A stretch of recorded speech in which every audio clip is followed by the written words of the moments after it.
Mbote lisusu bande ko balandi atu koma ndenge to mesina ko kuta na biso na bino poto solera toujours masolo ya République démocratique du Congo o ezabongo mboka na biso lelo to fandika kaboye atu gouverneur ex-gouverneur ya Congo central bakangi bakangi pona nini pe kangisi après quelques minutes o batiki Congo mboka ya théâtre Congo mboka ba aventure to comprendre te to uti wapi to kende wapi to komi pe wapi titre émission na biso za to komi wapi bande ko belé ba telemelaka bo comprendre kate to komi wapi na justice ya mboka Congo to komi wapi na moyibi oyo eza après ba politicien ya mboka Congo to komi wapi na l'état moyini l'état oyo ko faire souffrir peuple congolais l'état zo moni se bakba na Congo pasi toza awa na kati ya Congo l'état congolais a lobby azosala nzela route de la paix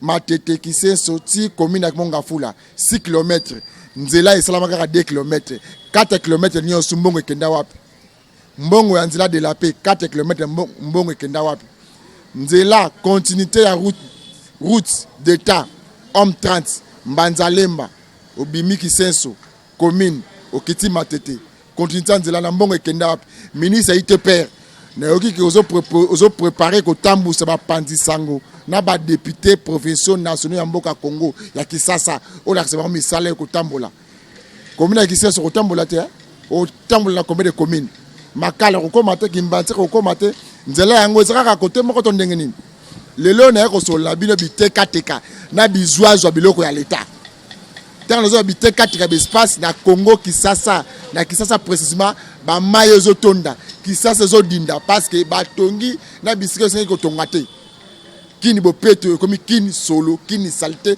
kini eko dinda to sabongo na Kitambo na commune ya Kitambo na kendeki kuni na commune ya Kitambo bokoyoka doléance ya peuple congolais bana etike bana Kisasa bana Kitambo Kisasa bana na Kitambo batikali bango moko bakoteka même na mai to consola pe masolo état de siège na province ya Ituri bande que belé ba ke province ya Ituri état de siège zo simbate ba politicien ba sénateur ba commerçant province ya Ituri bazo tele état de siège elongwa o makambo ko sala makone sala malamu te pona ni ba profiter ko bomisa kabana Congo na profit ba commerce na ba politique ba bomisa nango na ko lakisa bile ba quelques avancé ya province ya Ituri gouverneur militaire na province ya Ituri nga sala musala azo ko établir état de droit azo ko établir donc sécurité ezo ko kota maleme ba territoire ya mboka Congo mais avant to banda kuna na lingi bolanda nanu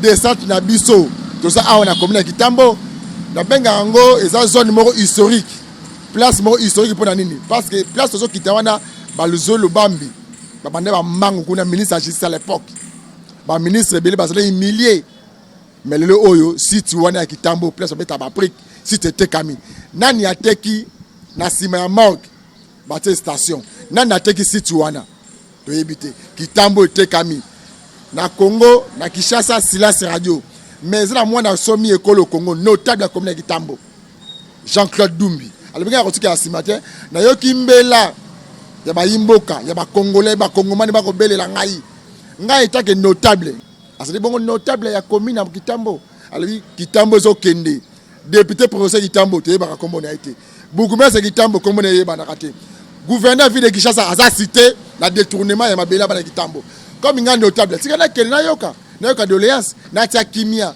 bana Congo ba tomboki bolanda descente na biso kuna na commune ya Kitambo na toyibe na sima ya morgue ba lobi pena age donc moto ya ko kamba hôpital général ya Kitambo administrateur na numéro 1 monganga wana azabe complice bateka une partie na sima wana kota station etekami bako benga na bandeko ba lukaka mo ba briki na bango ba ko sala musala bilanga ba manya osu libanda bolanda descente na biso kuna na Jean-Claude Dumbi notable ya bana Kitambo parce que Kitambo c'est notable tezema na mokambité mboto ndeko na ngai mbote baba awa to za carrière ya hôpital oui c'est la carrière précisément place nini na commune Kitambo na quartier Lisala nini ezo lekao awa to zomona ba capitaine ya FARDC na ya la police na colonel moko bazoya koteka tokoyeba bakombo na bango. Bon oyo anga na yebi kombo eza Jean Lambert. Jean Lambert aza capitaine nani?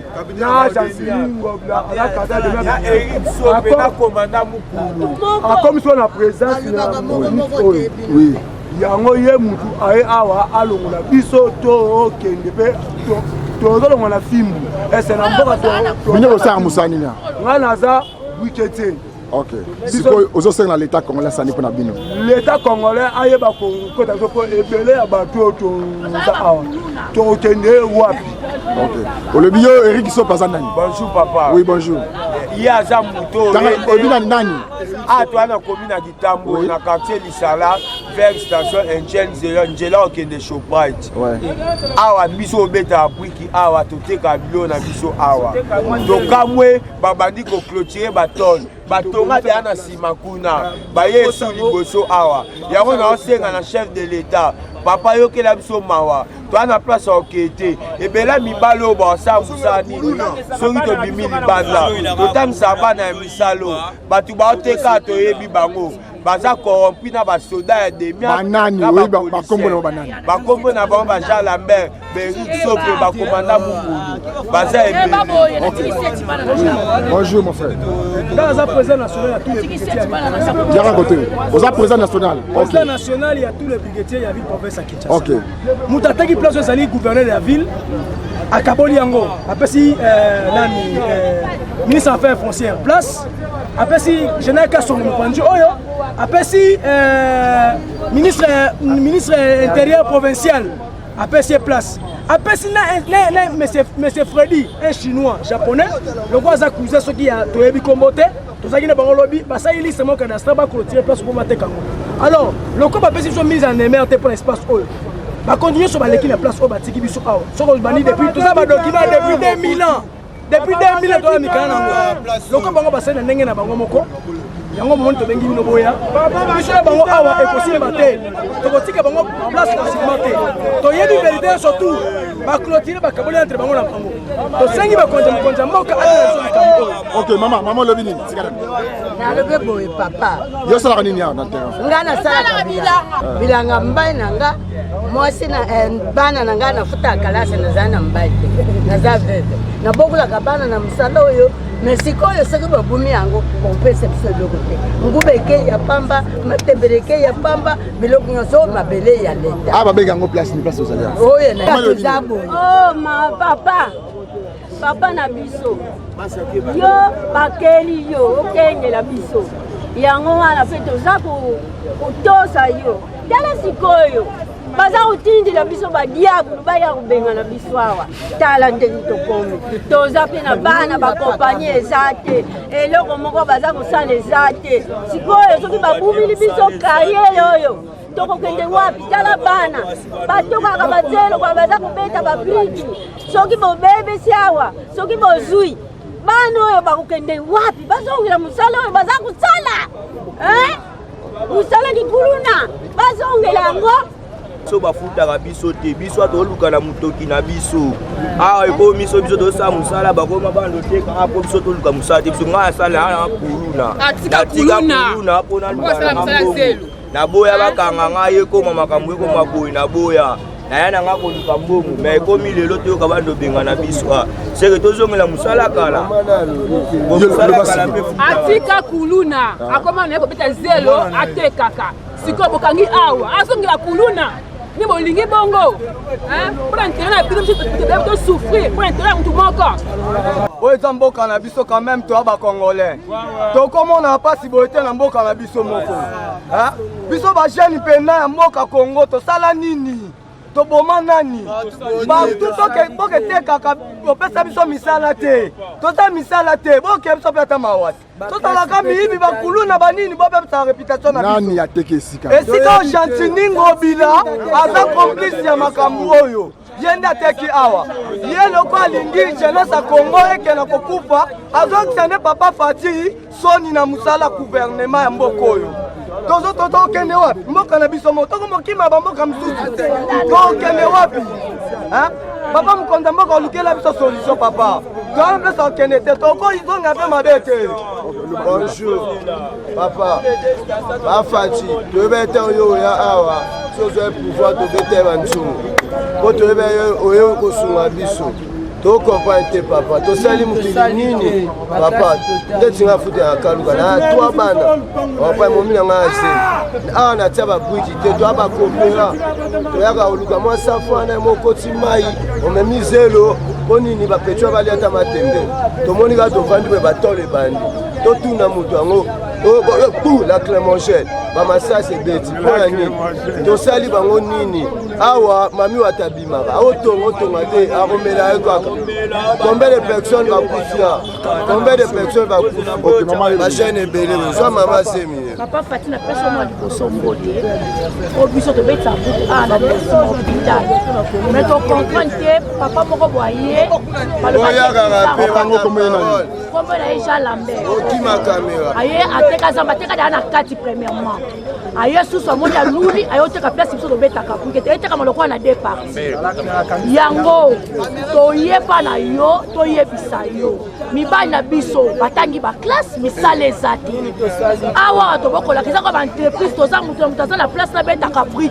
Azana batu oya boko la kana musu beta musu ta zelo, musu so beta brique pe sunga bango, bana balonga na makanisi ya mabe. Et tant que nous, ba misale monalité. Siko bango ba yé. Ba yé la ba jeep na bango, ba kaba bana ba ndo menacer bango. Ba ko beta, ba toto ni biso to longwa. Ba pesi biso ni franchement ni sans. Et si ka to lukambo to kende. Papa Kolukambo to banda depuis kala papa. Biso to za ba peuple congolais. Biso te bi ke pouvoir camarade na ngwe za biso to yebi ke peuple na pouvoir numéro 1. Mais biso ya biso e komani to komani ba nguna. Biso to za awa. Lozo mona o nya to za ka mona kibana kitambo te. Ba commune belé ya Kinshasa e sangani awa. E za ka bana kitambo te. Donc olia na biso neti ngam na ba liboso na boye naza papa ya bana 4 libota mibale bana na bana moko mapasa bana na nga na bokola bango awa nasali baleti awa makambutu awa na mwana moko première série natangisa mwana wana kaka awa siko na minute ndenge bino bokomisa biso bozokomisa biso le bato bazanga misala boye tokokende kosuka na bacharge na biso wapi. Papa, c'est regrettable un gouverneur de cette ville aya telemisa mutuka pa loba awa nyonso lupangu na ye veut dire mutu loba eloko azate aroteka ngo ndenga lingi yo munaki ye mo gouverneur awa alobi awa lupangu na ye ayaka lupangu na ye abi awa lupangu na ye veut dire il était avant Kabila Mobutu lupangu ezalaka on connaît pas Gentini aye après kokuta biloko nyonso comme priorité privée na ye te eza ya biso tosalaka mosala awa eza tozobokola bana na lupangu oyo eza lupangu ya l'État. Technique que l'État a la droit, mais ils ont le pas de gentilité. C'est regrettable pour un gouvernement. Ah, ça qui se bat, tu as des jeunes, tu as des bons, tu as des bons, tu as des papa, tu as la pota munene, maman veut de ça là, tu as des bons. Kabila les pères, bango tu vas les cas, Zamba o ezale te kamate. Jatinia te ki Zamba pesi ba généraux na eba place. Akaboli place kuna pesi général so. Yo moka lobi o espace na e kuna bo biso to vivre papa to vivre plutôt tangi ba diplômé to ça de papa ça les athées to sala nini papa nini to salite la classe peut to tangi papa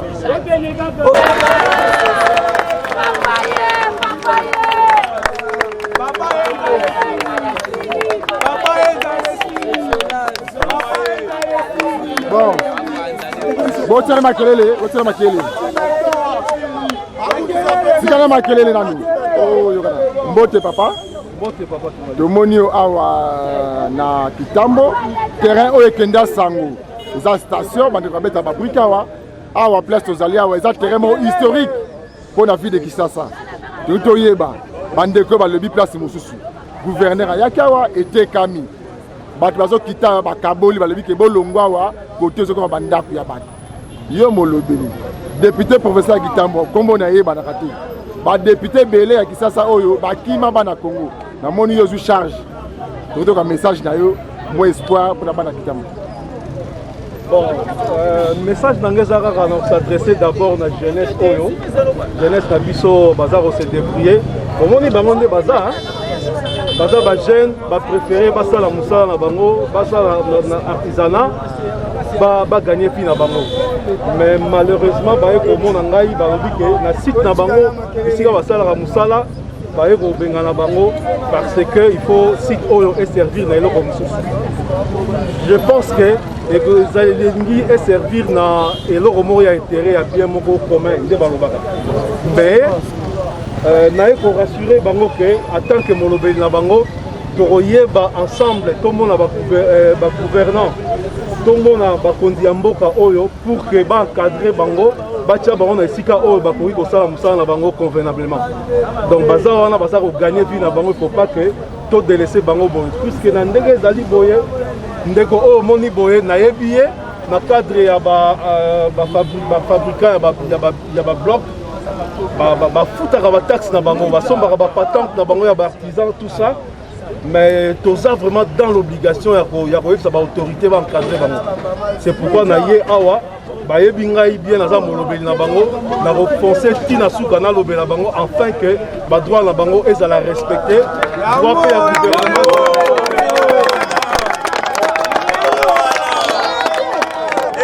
Quand tout le monde a boyé, tout le monde a dit sikoyo, gouverner c'est prévoir. Notable à combien de tambo. Comme nous avons parlé, notable à combien de tambo. Gouverner c'est prévoir. Tant que nous avons absence à l'état de la place à boyer. Parce qu'il fallait tout le monde beaucoup mais tout député provincial, tout national moko ya wana sika kita. Avec qu'on sensibiliser ni niezole ka awa. Bate batol opona nini. Ni les salama awa juste. Ayete. Mais yo kita c'est absence à l'état ils allaient. Bon, nous avons gouvernement na biso provincial, il y a mon numéro 1 na biso Gentini Ngobila. La EBI azali na capacité makasi ya écoute, ayebi koyoka bana na ye. Donc, ba oyo bazali bana na ye. Ba oyo pe bali basala musala kuna bazali pe bana na ye. Il attend que papa ayeba kosangisa, ayeba ko créer équilibre na bana nyonso tout. Ba lele lié, la EBI kazali mutu ayokaka. Na EBI kazali mutu moko azala sens profond, il y a social. Je pense que tu as interpellé le gouverneur Nabiso. Je pense que tu as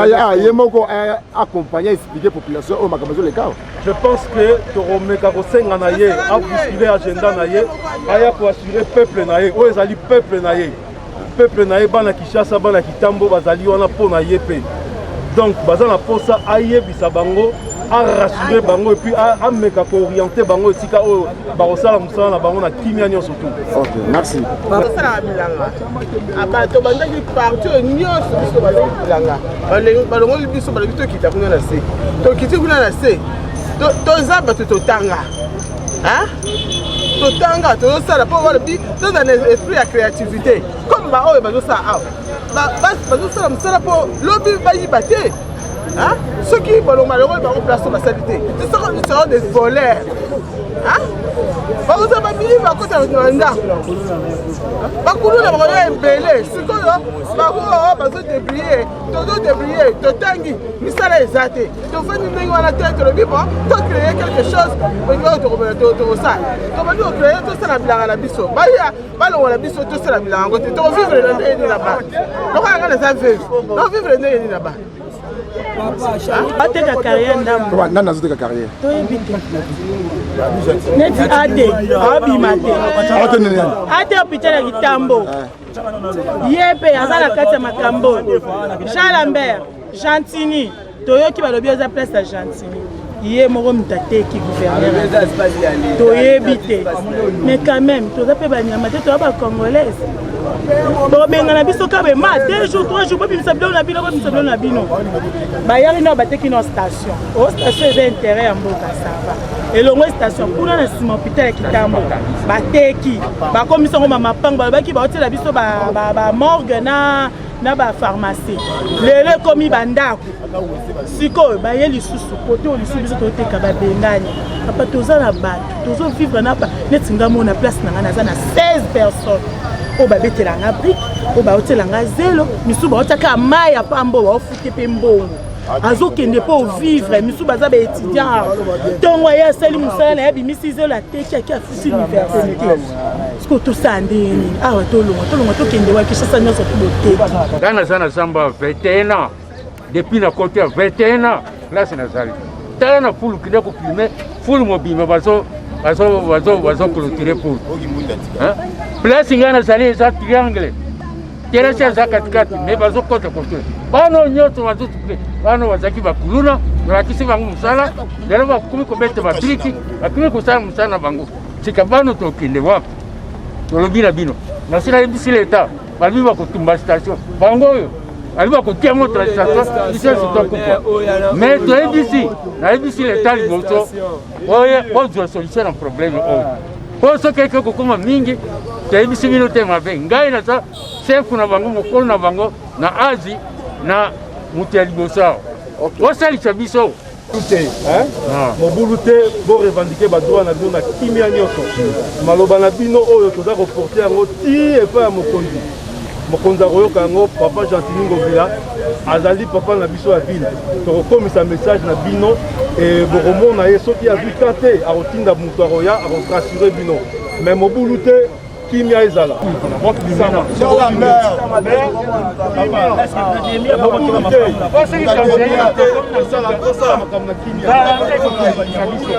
merci bandeko balandi ya tokomi wapi omoni bazopesa baninga sourire ndeko Jean-Claude akitine asolola aza notable asolola na bayimboka boyoki bamama bapapa bilenge musuku alobi na ngai nazalaki kuluna natikaki kuluna mpona betaka bango bapriki na ngai musu alobi nautaka musika na ye kolukaka mbongo awa boni bino leta bokozwa malgré le sol et le sous-sol appartient à l'État mais soki mpo olingi ozwa esika esplikaka bato keloko tozotia awa eza mpona bakongomani nyonso bino bolobaka te boyaka mo bokwi comme ici l'État peuple congolais aza na droit na mboka okwi le peuple congolais aza na droit na mboka Congo te kaka bino baministre badepute na basénateur na bagénéraux nde boza na droit ya mboka oyo Eric Sope commissionnaire oyo abengi Eric Sope yo tangami na makambo ya koteka bisika ya bato awa na beleli su mbala mibale na kobele mbala misatu Eric Sope otangami na koteka une grande partie ya Kitambo balobi yo nde ozali pa ba commissionnaire oyo bazosala ke espace oyo ekende mais na ba pièce naza nango na beleli na micro na biso po opesa des réponses soko yete na ba prochaine émission na biso na ko affronter na kobimisa ba armes non conventionnelles ozolaka ça que bel et bien ozolaki na site wana tant que peut-être émission ozolaki kuna na kate ba généraux complice ya peuple congolais lobi oyo ma candidat mais lelo oyo oza sima ya souffrance ya peuple congolais bolanda sikoyo récite ya état de siège kuna na province ya Ituri bota ndenge général akosala musala malamu gouverneur militaire akosala musala lolenge ndenge longo bani na mibeko ya mboka akobomba te akokonsatize bana mboka akosangisa bana mboka akoripe ba territoire musala ndenge kosalama bino bozotelemela état de siège mais état de siège ezana ba réalité ba avancer nango positif et alors botela bongo quelques réalisations qu'on a pour faire ça tout. Sécuriser et protéger les populations en général et en particulier les déplacés du site d'Euro, victimes de plusieurs attaques de miliciens de la Codeco. C'est l'une des missions de la MONUSCO inscrite dans son mandat. Engagement réitéré par Marcus Alfonso da Costa, commandant en chef des forces de cette mission onusienne en République démocratique du Congo, lors de la cérémonie de remise de médailles de mérite à plus de 900 casques bleus du contingent bangladais et marocain. Témoin de l'événement, le gouverneur militaire de l'Ituri, le lieutenant général Nous avons renforcé notre déploiement à la zone de Drodro et Rowe. C'est une zone que vous savez, il y avait des attaques de Codeco, un contre des personnels de la zone. Ils ont déplacé vers Rowe et nous sommes là. Maintenant, je vais prendre l'hélicoptère aujourd'hui pour ir là-bas, pour vérifier moi-même qu'est-ce qu'on peut faire en plus pour sécuriser la zone et éviter ces nouveaux attaques de Codeco. Nous sommes vraiment en train de les traquer pour les encercler s'il y a la condition avec la FARDC et pour les arrêter et vraiment qu'il y a une porte ouverte que c'est le DDR pour eux, pour qu'ils se rendent à le DDR, qui fait sa démobilisation et évite d'être neutralisé par la FARDC ou par la MONUSCO ou par les deux en conjoint. Pour rappel, c'est depuis le mois d'octobre de l'année 2020 que ces soldats de la paix ont été déployés en Ituri. Certains d'entre eux ont versé de leur sang pour la pacification de cette partie du pays. Pour joindre l'utile à l'agréable, une séance de démonstration suivie des défilés ont clôturé cette cérémonie. Riche en couleurs.